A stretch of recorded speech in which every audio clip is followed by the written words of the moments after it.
Hi, I'm James Berry, part of the technical team of the Property Care Association. We are the UK's leading trade body for specialists that deal with the investigation and control of dampness in our buildings. In this short video, we'll be looking at what is condensation and mould. Condensation is a condition that affects many homes and has probably become the most common form of dampness in our buildings. It can affect buildings of all ages, from modern to historic, but is particularly common in buildings which are poorly heated and insulated, usually getting worse in the colder months. But even with many modern homes designed to be as energy efficient as possible, home improvements such as double glazing and increased levels of insulation have unintended consequences of trapping airborne moisture within a property. Let's start by looking at what is condensation. Think back to school science. You have three phases of water: vapour, liquid and solid. Condensation is part of this cycle. It is simply water transitioning from a vapour back to liquid. This will occur at a temperature known as dew point. There is always some moisture in the air, even if you cannot see it. The volume of water in the air is influenced by temperature. Warmer air has capacity to hold more water than cold. Typically, the temperature in most UK homes drops overnight when we turn off our heating and the temperature drops outside. The cooler air cannot hold all the moisture the warm air had been able to, and it's turned into tiny drops of water. This is condensation. You may also notice it when you see your breath on a cold morning, or when the mirror mists over and you've had a shower or bath.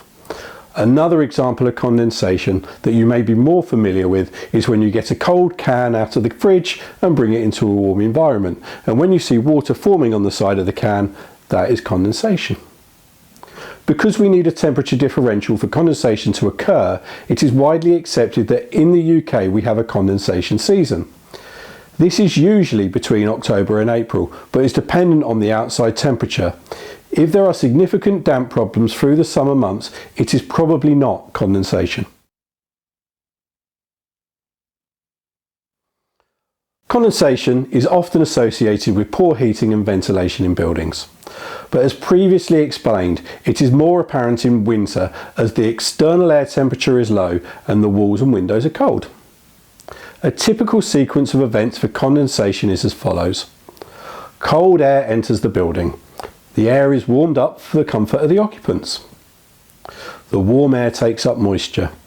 The warm moist air then comes into contact with the cold surfaces, and then it's cooled below dew point. Then condensation occurs and the excess moisture is released. So what about mould? Mould growth is often associated with condensation. Sometimes they're often mixed up and confused. Both are the result of high humidities, but mould growth can occur at much lower humidities than that required for condensation, as dew point doesn't need to be reached.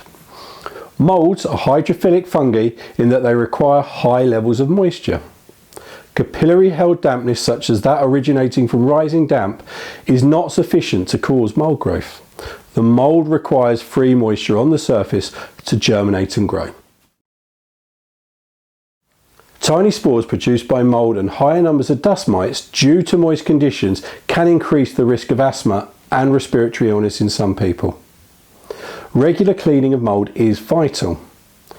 To remove mould, wipe down walls and window frames with a proprietary moldicide.